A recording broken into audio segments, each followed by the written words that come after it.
So yeah, a little bit about me. No one really cares about who the speaker is, so yeah, read this whenever you want. I do podcasting and blogging and shit like that.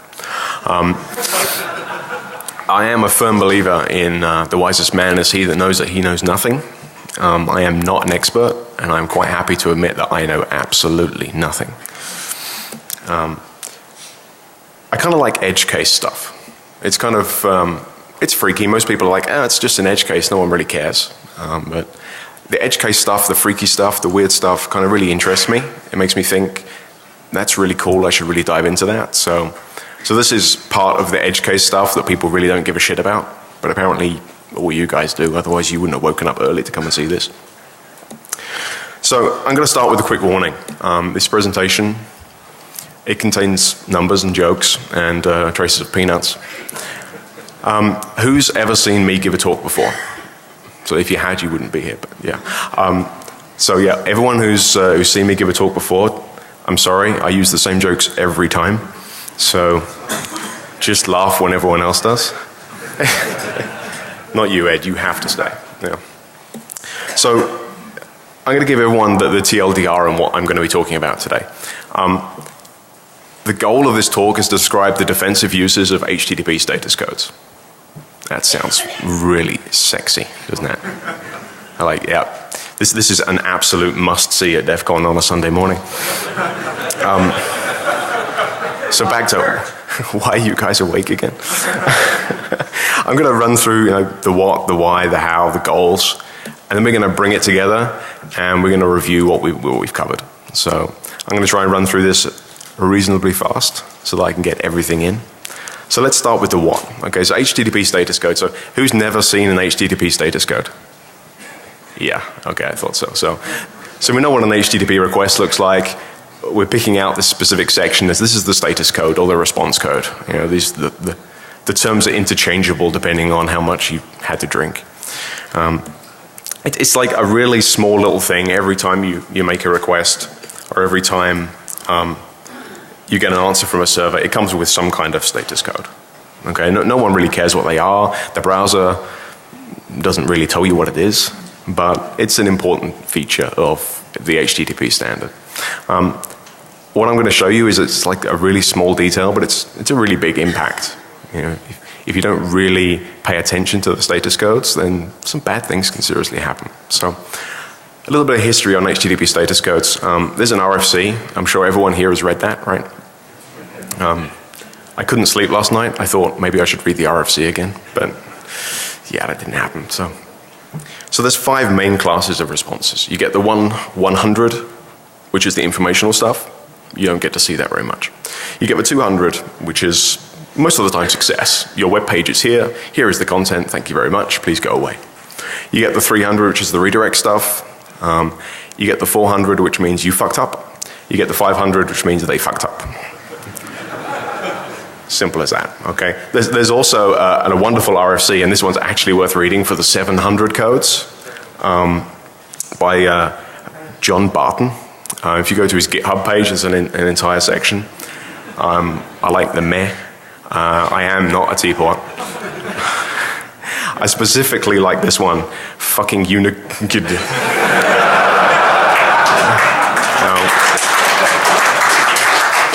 So yeah, there's like 300 of these things. So I know no idea how they squeezed it all into the 700 range because there's 300 of them. But yeah, no, these are amazing, and I've no idea where did the 600 range go. So it's yeah, I really hope they accept that RFC and start implementing that in some stuff. So let's go through the basic stuff. This is the theory bit. It's boring, and I'm sorry, but this is the theory. So you get the 100 informationals, you get the 100 continue, switch protocols, processing. As I said, these are the things you don't get to see very much. Moving into the 200 stuff, it means it worked.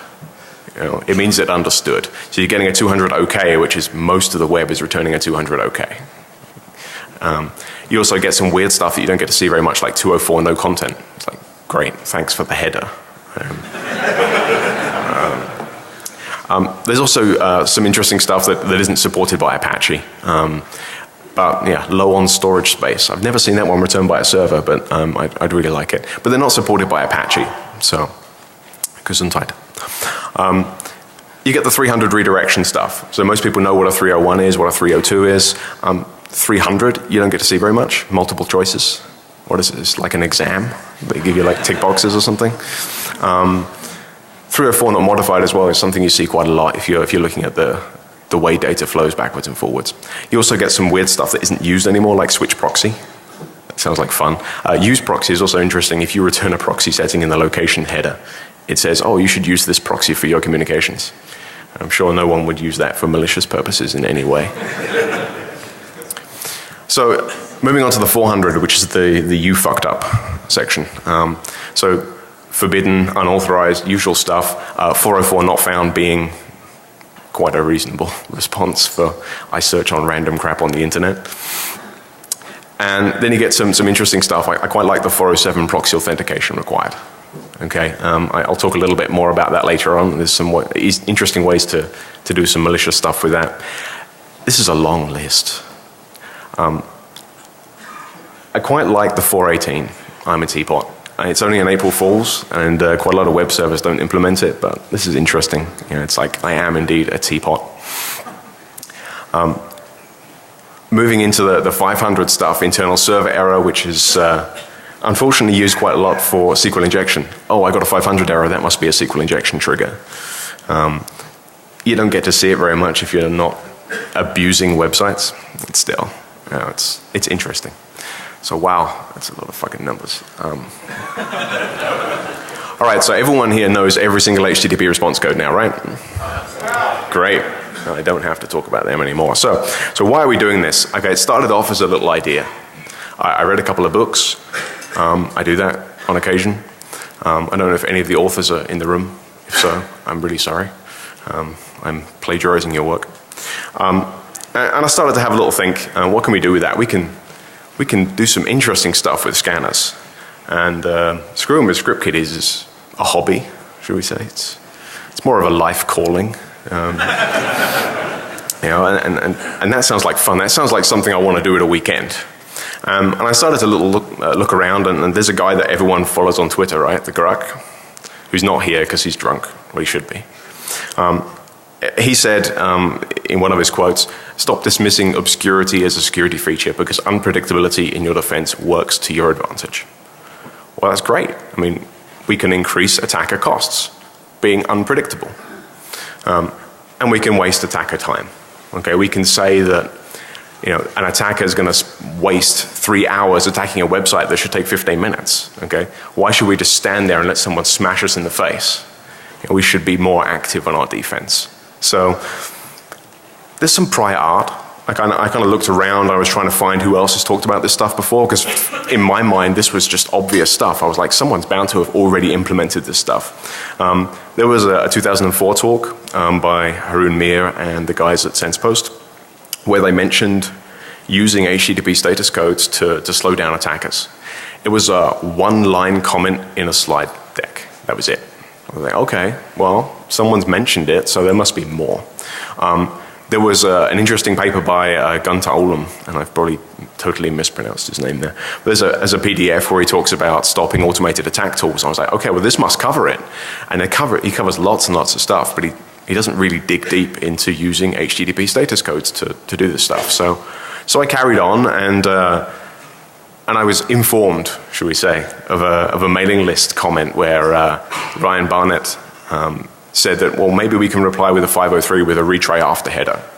That was interesting. I tested it out. It didn't really seem to work because most scanners just completely ignore a retry after header. But maybe things have moved on. This was 2006 when that comment was made. So no one seems to have discussed this stuff. So how are we going to do? How are we going to work this in? So browsers have to be as flexible as possible. You get websites written by kiddies in Notepad. And you get professional websites written in HTML5 with web APIs and SOAP interfaces. And the browser has to be able to support it all. Okay? And this leads to a certain amount of flexibility on how things are understood, how things are supported, which obviously leads to the dark side. And then of course there's RFCs, which some would say is the dark side. they're more of a guideline, really. They're kind of, this is the way you should do it, but we're not going to tell you exactly how, so it depends how drunk you were when you read it. Maybe this makes sense. So, yeah, what could possibly go wrong? You have 300-page RFC and people who are going to interpret it, and you implement it into a piece of software which has to be as flexible as possible, otherwise things don't work. Things are going to start to go wrong. So I started to do a little bit of testing. Okay, so I wanted to restrict myself to the big three. Okay, Internet Explorer, Chrome or Chromium, and Firefox.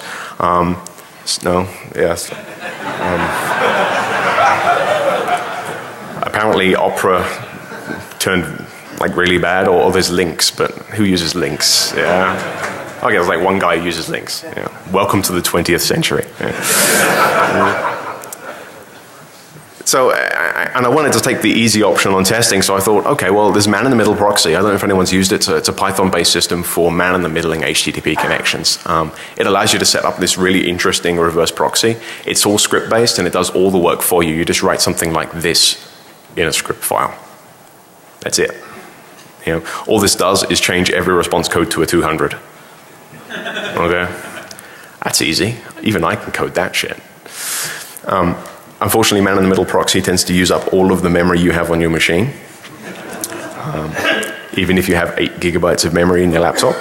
I would highly recommend man-in-the-middle dump, which doesn't cache everything into memory. So, yeah, just a side note there. I also used PHP, the amazing personal homepage.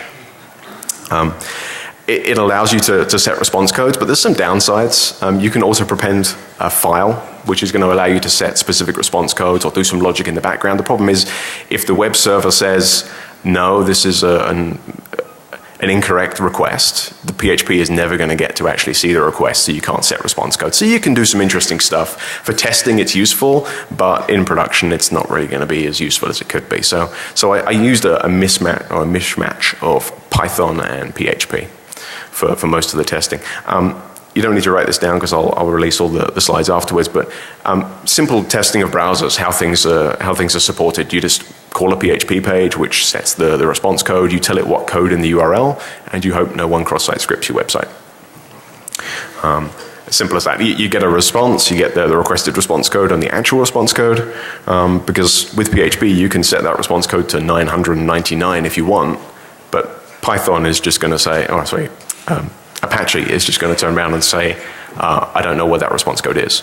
And then it just returns a 500, which is the they fucked up section of it. So yeah, you get to see what you requested, you get to see what the response was, and you get to see what the headers are. So just simple JavaScript running in the browser. So okay, so great. So I can run off and start testing these browsers, which seemed like an easy thing. I started to think, I've got all this data on how all these browsers work, and how can I graphically display that in a nice fashion? Let's just say that I'm not good at charting.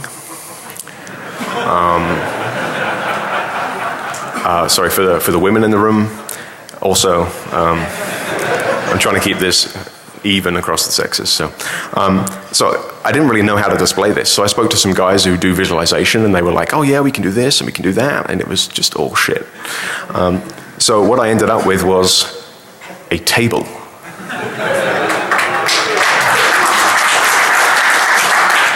Yeah, this is the reason why I cut it down to 3 browsers, because otherwise the table would be like this fucking wide.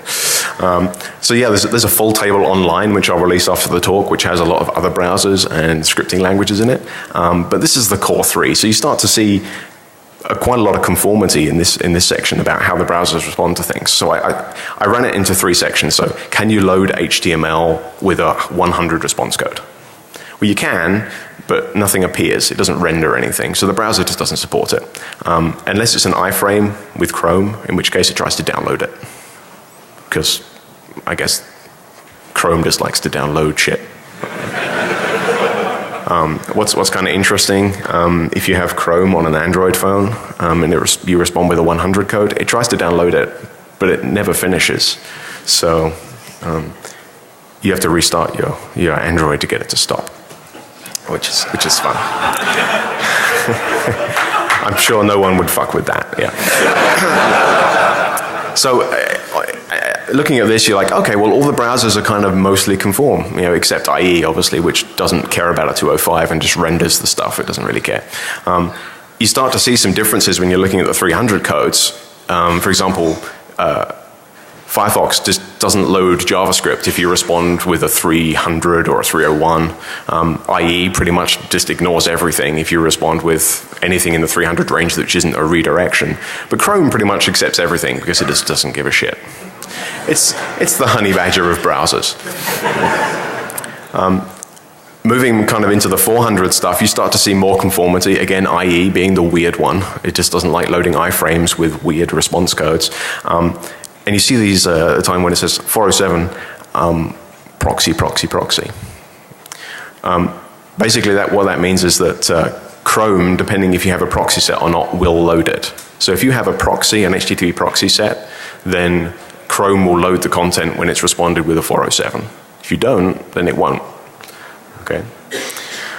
Again, with the 500s, things are pretty standard. Again, IE being kind of a little bit of a weird outlier on things. Okay, so think about this for a second. You got browsers that kind of handle things in slightly different ways. What can we do with that kind of stuff? But, a majority of stuff is like, okay, that's just content. I don't care what it is. It's loading stuff. It's like you get a 400 response and it's like, oh, I see HTML, I'm just going to render that for you. Or I see JavaScript, I'm just going to run that JavaScript for you. So, yeah, mostly, things are loaded quite normally. But there's some weird kind of outliers. So, with HTML responses, almost all response codes are rendered correctly. It doesn't care. When you try and load an iframe and it comes back with a response, there's some special cases for IE because IE is special. But most of the time, kind of things are even. And if you start looking at JavaScript, there's very limited support for it. Okay, Chrome being the exception because they just don't care. Okay, so we know what browsers interpret differently. So what do all the browsers have in common? Okay, well, what are they doing the same across the board? The 100 codes, retries, confusion, as I said, fun on Android, never-ending downloads, and it times out eventually. Okay, because the browser thinks there's more coming. The browser thinks, oh, you're going to send more data in a minute. I'll just kind of sit here and wait for you, which is kind of interesting.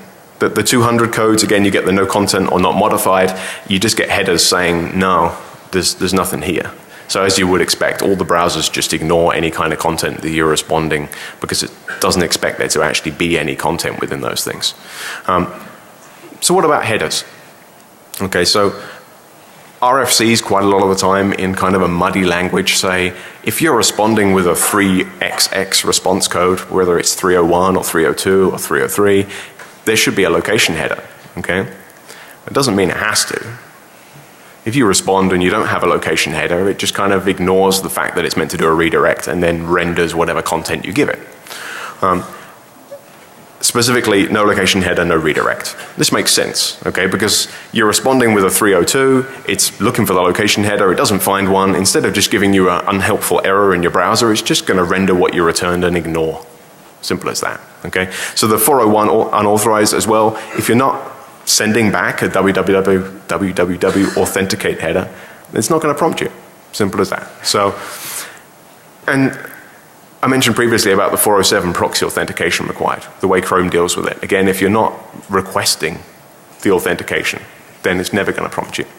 Okay. On the flip side, just because an RFC says a specific status code shouldn't have a header, doesn't mean it can't have a header. So if you read the RFCs, there's 300 multiple choices. Now this shouldn't have a location header. It doesn't redirect you. It should come up with an HTML where you can specifically select where you would like to go. Unless, of course, you're Firefox or IE. In which case, if you give it a location header, it's just going to redirect. But Chrome isn't. Okay? And there are so many headers out there you can play with. I've played with quite a lot of them. Most of them are not particularly interesting, unfortunately. But there's more work to be done in that kind of area. There's a load of headers like the retry after header that can really be played with, and a little bit more research is required there. So each browser is handling something a little bit differently. We know how things are handled the same. We know how things are handled differently. I wonder what we can do with that. You know? So what can we do with that? What are the goals? Okay, so each browser handles things differently. You have the handled codes, you have the unhandled codes, and then you get this little browser weirdness thing where it just does random stuff you just didn't expect it to do, depending on the headers. So browser fingerprinting. Okay, so yeah, you can check user agent strings, but that's client-side controlled. You can easily spoof that stuff. But if you take the differences, you can really do some interesting fingerprinting work on Firefox, on Chrome, and on IE. So on Firefox, based on the information we have, it doesn't load JavaScript returned with a 300. Okay? The other browsers do. So you simply return a JavaScript with a 300, and if the JavaScript runs, it's Firefox. Simple as that. Okay? With Chrome as well, it loads Java return with a 307 temporary redirect without a location header, but the other browsers don't. So again, we can do the same kind of thing and we can do some fingerprinting. And with IE, it loads JavaScript returned with a reset content status code. And nothing else does.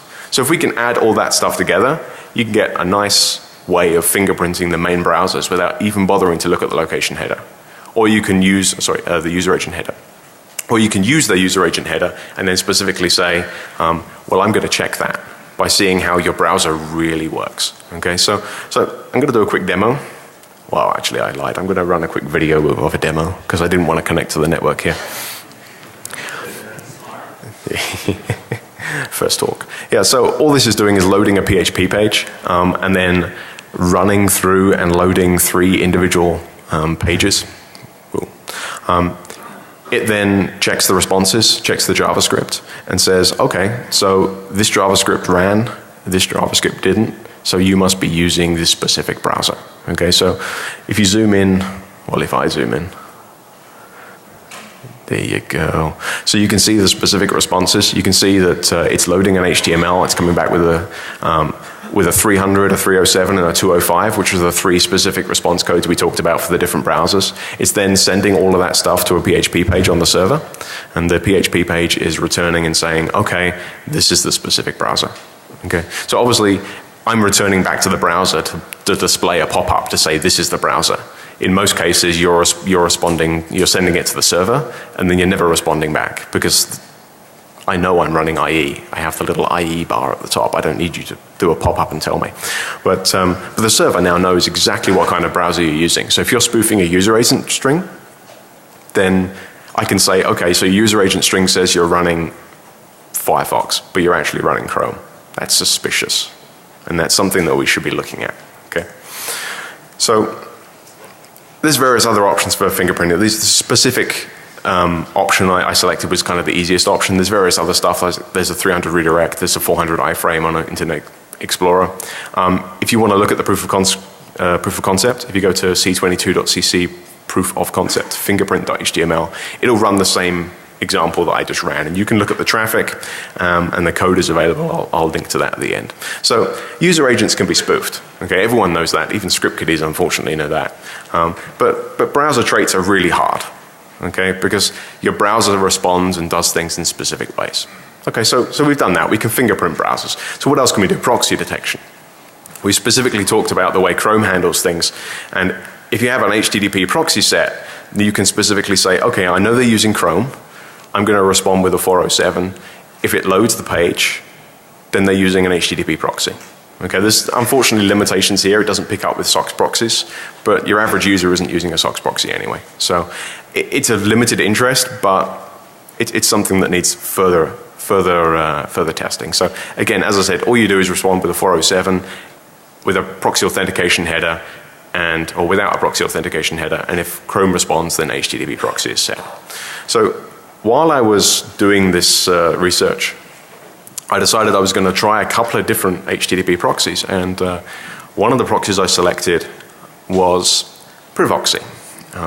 It's quite a popular privatizing HTTP proxy.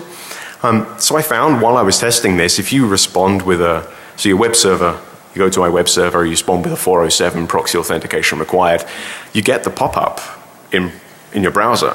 But it doesn't say that my web server asked you for a username and password. It says Proxy asked you for a username and password. Which is interesting. So why is my local proxy asking for a username and password, I thought. So I typed in test, and I clicked send. And my web server gets my username and password. That's kind of interesting. I'm sure we can use that for some malicious stuff. But this is a defensive talk, so I'm not going to dive too much into that. But it's kind of interesting. Let's just say proxies aren't always configured quite so securely as they could be. There's a fix for that now, so you can download the latest version. But it's not just Proxy. Any transparent proxy, things like Burp or Zap, they're specifically designed to just pass everything you give it. So if my web server responds with a 407 and asks for authentication, Burp Suite will just pass it to your browser. Simple as that. So you can start screwing with people who you know are doing malicious things on your site with intercepting proxies. Of course, if you're doing a test with Burp Suite and it pops up and says what's your username and password, I'm probably not going to type in my real username and password. But you never know. Script kiddies type in weird stuff. So let's bring all this stuff together. Okay, so we've got status codes that are treated like content. They don't care. You've got status codes that really are not specifically well handled, specifically the 100 codes. And you've got lots of little browser quirks that we can abuse. So what can we do? We can play with things, just in case there's children in the room. We can make the people who like RFCs cry into their beer. Okay, so let's try to use what we've discovered. Let's break some spidering tools, cause some false positives, false negatives, slow down attackers, which is probably one of the most important things that we can do, give us time to respond to how people are attacking us, and then block successful exploitation. Okay, so even if they do manage to exploit the server, if you're responding specifically with different codes, maybe their exploit's not going to work. Okay, so let's talk a little bit about spiders. This is a very simplistic and naive view of spiders, but you access the target URL, you read the links, you test them. If true, continue. Okay, so if you get a 200 OK, that's true, right? And if you get a 404, that's false, right? But what happens if everything is a 200? And what happens if everything is a 404? You start to get some weird stuff. And what happens if everything is a 500? Sometimes if everything's a 500, then everything's a SQL injection attack. So if everything's a 200, you end up with this interesting loop of, oh, I've found another directory. I will just keep scanning and keep scanning and keep scanning. You get this never-ending spider. Unfortunately, I couldn't find a picture of a spider eating itself, so if anyone has one, please send it to me. And if everything's a 404, what website? I don't know if you can see this at the back. This is the wonderful Acunetics tool, the script kiddies tool of choice. The crawler found 0 pages, 0 files, and validated 0 findings. Yeah, so what website? There is no website there. Skipfish loves it. It just keeps going and going and going until it kills itself. Because I'm guessing at this point my test server just decided it didn't have enough memory to deal with all the responses. If you look closely, there's also 2,000 low, 2,000 medium false findings on the scan alone. So yeah, playing with people's spiders is kind of interesting. But okay, so false positives, false negatives. Okay, so we can start to hide how bad or how good our servers are, start to really screw with people and waste their time. So most scanners use response codes in some way. Okay, they kind of have to. You speed up detection. You can't use regex for everything. It's the easy solution. Okay, so if we start to respond with, again, 200 OK, 404, 500, and if we start to play with them and respond with random codes, random being a selection of codes that are handled well by all normal browsers, so the normal people browsing the website are not going to be affected in any way, you start to see some really interesting stuff. So it's a quick baseline using W3AF.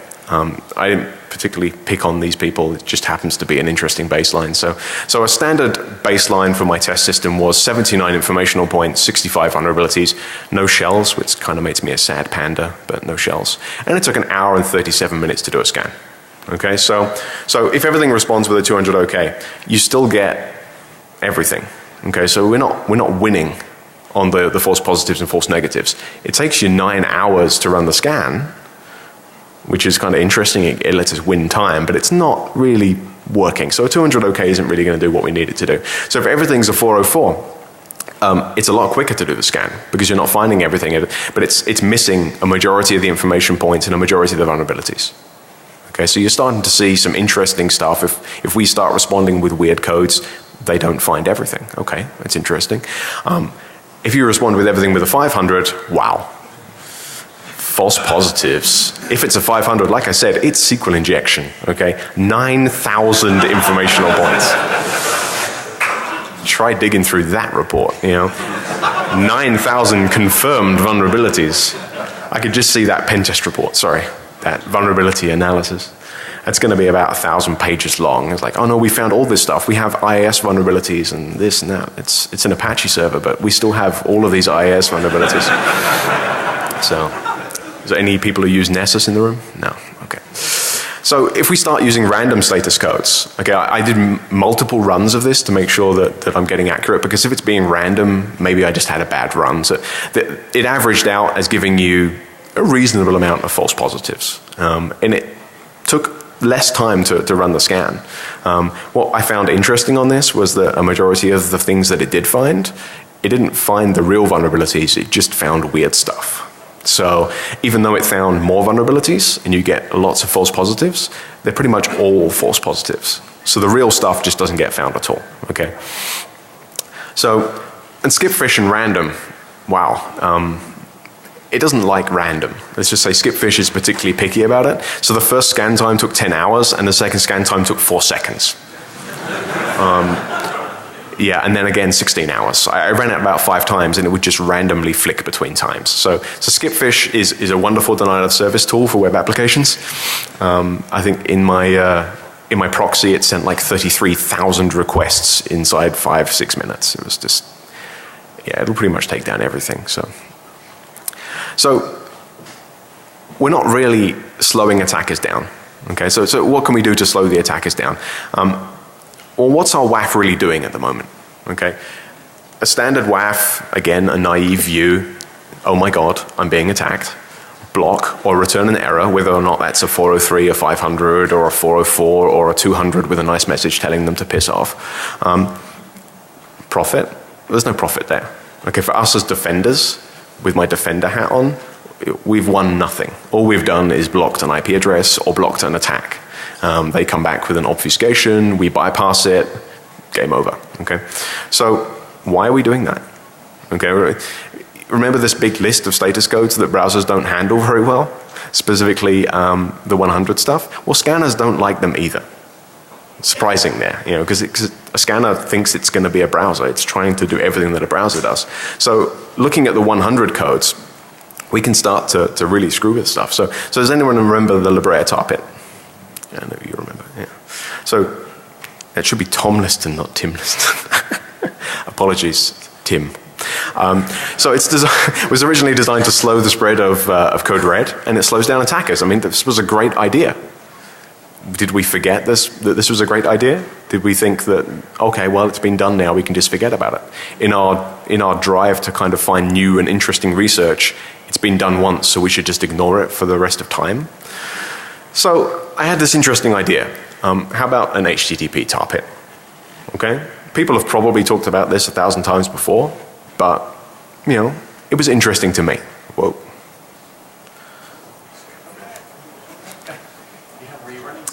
This is the problem when you run PowerPoint.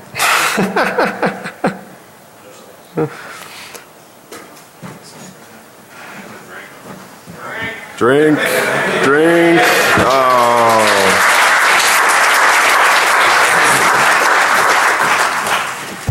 Morning, DEFCON.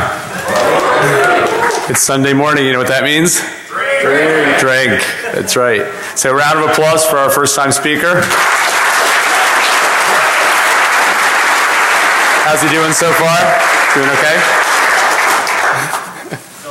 All right, hook us up. I am not drinking all of those. All right, who's first time at DEFCON? First hand up, right here. Come on up on stage.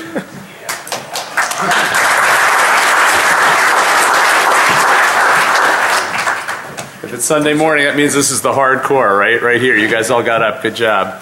All right. Congratulations. Cheers.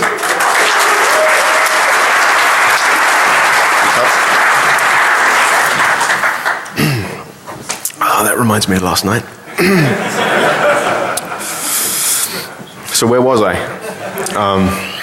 Oh yeah, I was in a tar pit. So, simple scenario. So the WAF detects the scan. Again, we're at the oh my god attack section. It adds this IP address to the naughty list. And then it starts to rewrite all the responses. Okay, so you get the usual 100, 101, 102 status codes. We just randomly rotate between them, depending on how bored we are at the time. We can also use 204, 304, which could be useful, but it's not nearly as fun as the 100 status codes. So let's do some experimentation, shall we? There's no actual science included in this, but yeah. So Nikto, wonderful tool. I like it a lot. I especially like the logo. So the baseline scan, 2 minutes, 18 seconds to find 18 findings. Okay, simple as that. So with the tar pit, yeah, we're winning some time there. Let's just say that. It's like a 340-fold increase in time, but it's still finding quite a lot of stuff. Okay, this is mostly informational stuff, like you have an Apache whatever version as your server header, and even if you respond with 100 code, it's still going to get that header. Okay, so most of that stuff is kind of uninteresting. Some of the findings, they disappear, and the script kiddie spends 14 hours scanning your web server. Okay, so we're kind of winning. So W3AF, again, same baseline as before, 1 hour, 37 minutes, 65 findings. But wait a minute, this is going in the wrong direction. It's 18 minutes instead of 1 hour 37. It's weird. That shouldn't be happening. But it didn't find anything. So I'm guessing there was some kind of algorithm there that said, I'm just going to stop bothering to scan your web server now because it's kind of weird and I don't know what the fuck's going on. So yeah, back to the denial of service skipfish tool. 18 minutes, 10 seconds to find around 2,500 low, mediums, and a couple of highs, which unfortunately, even on the baseline, were mostly false positives, but yeah, whatever, each to their own. So 5 seconds.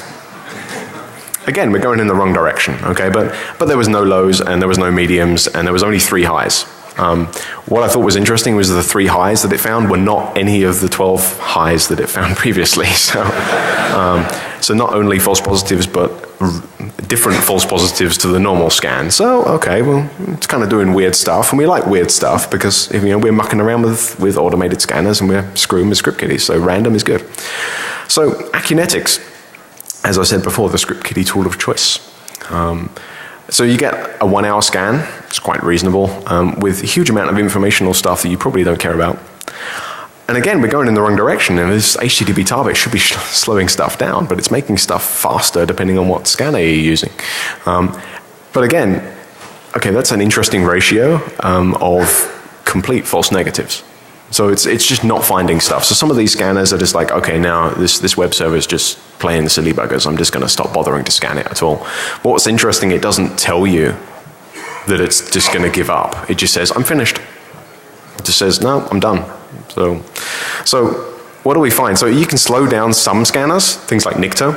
Others give up quicker because they just get tired of getting responses from the server, or they time out and say the server's not there anymore. If you look through a log file, I'm sure somewhere along the line it says the web server stopped responding even though it didn't. But you get a lot of unreliable and aborted scans. Okay, so up to 100% less findings. Okay, that's a win for us. Yeah. So let's move on to blocking successful exploitation. So even if someone can get past all of this, they can find a high criticality in your web server. So we've made it hard for them to find them, but people are going to find these vulnerabilities no matter what. Okay, we've made it so that possibly it's going to take them 15,000 times longer to find the vulnerabilities, but they're going to find stuff. So let's stop them from popping shells with Metasploit. Now, how often does Metasploit reference status codes? Okay, so anyone care to guess? No, it's about 1,000. Okay, give or take. This is not scientifically sound, and it depends very much on how people are wording things and how they're using their variables, but this is a simple grep through searching for res.code, resp.code, and response.code. Okay, so these are the usual things that people use, and there's lots of dependency on status codes. Unfortunately, even the stuff that I wrote uses status codes. So yeah, I know it's bad programming, but it's it's quick and it's what we all do because we use status codes to check the response from servers. So here's an example of a simple snippet of code from one of the Metasploit checks. So all it's doing is it's checking if the response code is less than a 200 or more than a 300. Okay, so I can return a 500. That's great. I mean, I can return a 500 with the content, and then it's failing. Okay, so if it's not anywhere in the 200 range, which is the okay, then the exploit just fails. Simple as that. Okay, great. So if we're spoofing 404, but still giving you the content, then this exploit is always just going to fail.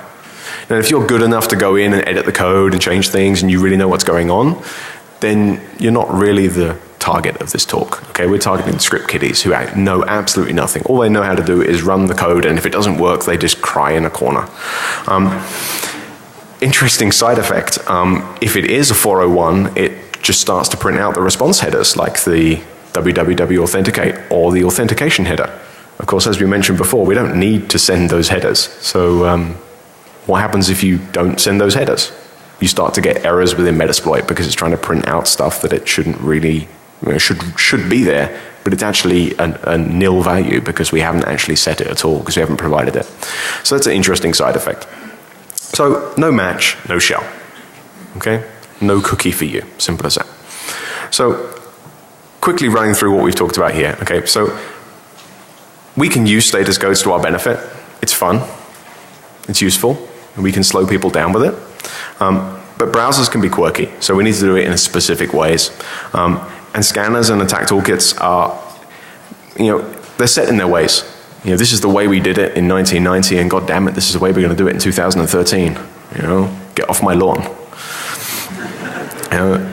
It's just the way things are. Why change things if it's working? So my goal here is to make it not work.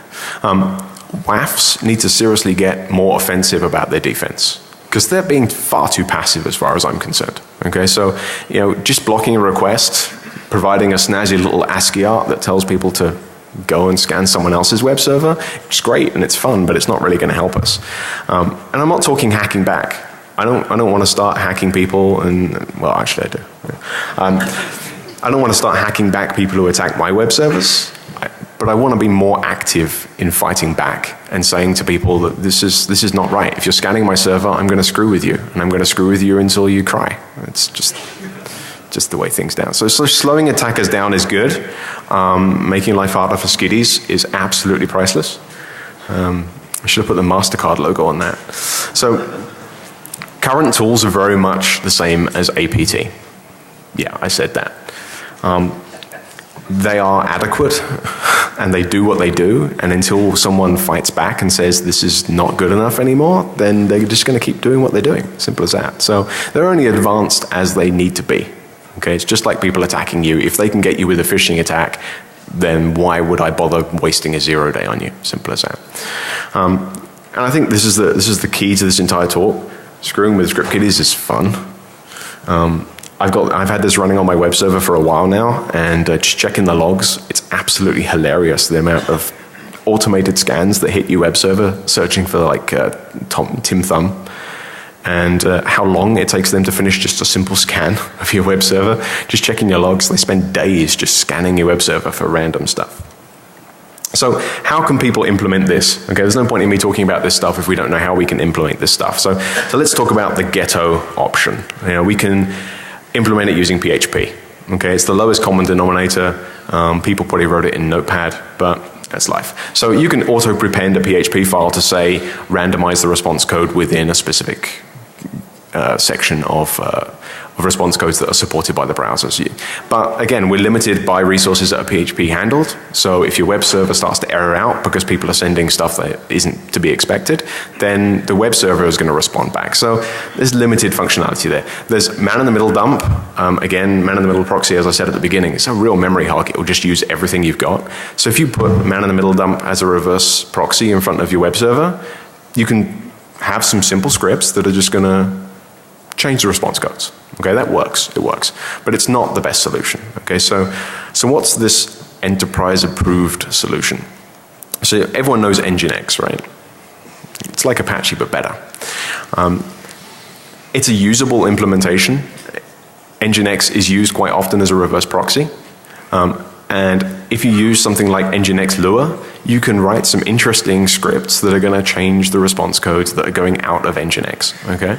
So you simply load Nginx Lua, and using Nginx status, you can specifically set stuff. Okay? So the only problem is there's kind of a few bugs in the non-Git version. Specific codes that are supported just tend to get returned as nil, which is kind of a pain. But if you use the version, from Git, it shouldn't be so much of a problem. Okay, so but if you do an apt-get install and then install Nginx and install the optional extras, you're going to run across a couple of problems. Okay, so what does the future hold? Okay, what's the next step? Well, the next step, I've been trying to get this into mod security to ease adoption by implementing it into something that people are using already on a daily basis. Okay, because no one wants to implement another layer of stuff, because the more you install, you're increasing your attack surface. So you want to put something, change a couple of configuration files in mod security and just have it do this stuff without you having to think about it, okay? But it's not simple, it's not easy. I've been discussing it with various people for about a year, and everyone's like, yeah, that should be possible, maybe, kinda, but I don't know how. So this is kind of a long shot, but I need some help with this stuff, okay? I'm not a C coder. I'm not into writing Apache modules, but if anyone is interested in this kind of stuff and they really want to implement it into mod security, then I would really appreciate their help. Okay. So how do we counter this research? Okay, so we've told the scanners that they're crap. We've told the scanners that they aren't doing stuff in the right way. Really need a new microphone here. So less reliance on status codes. Like, I know it's easy to say, but we're going to have to slow scanners down in order for them to be more reliable. Okay, because right now they're just taking response codes and just ignoring everything else. So start paying more attention to the actual content of the site itself. And some scanners are doing this already, but things need to be double checked. Okay, so you get better matching if you do that. Problem is, regex matching is kind of slow. It's going to use more memory, it's going to take more time, it's not easy. But this is the cat and mouse game. You know, every time we come up with something new or increase our security, then people who are attacking websites or testing websites increase the productivity and increase the accuracy of their tools. So hopefully we can move this to the next level. So that's all I've got. Any questions? So, yeah. Have you tried to rewrite the detection script to detect the specific scanners that the kiddies use? Because right now you've got to detect the browsers, but if you detect the scanners, you can then know immediately that they're scanning rather than being the user. Yeah, so the question is, have I specifically looked at detecting specific scanners and how they look when they're attacking a web server? Yes. I have looked at it, not as part of this research, as part of other research. Yeah, it's interesting stuff. You can also detect quite easily when Nikto is attacking your website. The problem is it's the same as this stuff. As soon as you start detecting how specific scanners look when they hit your website, the scanners are just going to start randomizing how they request stuff. So it's another step in the kind of cat and mouse game. So, yep. Just one comment. If you have an F5 flag, you can totally write an IRL to do all the things you're saying to do like mod security. Okay. Yeah, so F5, you can write scripts to specifically do this stuff. So it's interesting. So I'm sure everyone here has an F5. Yeah. So, yeah. Do different versions of browsers respond in different ways? So yeah, the question was, do different versions of browsers respond in different ways? At the beginning of my testing, I was checking all the different versions of IE. And IE 6 tends to do things in a kind of weird way. You get some weird stuff, like with the 100 codes, it tries to download stuff, but you know, it's between specific versions, they don't tend to change the logic at all. So I'm getting the wave. So if anyone has any further questions or any further comments, the code is available. Whoa. The code is available on my GitHub site. And I'd just like to leave you with the thought that whatever doesn't kill you makes you smaller. Thank you.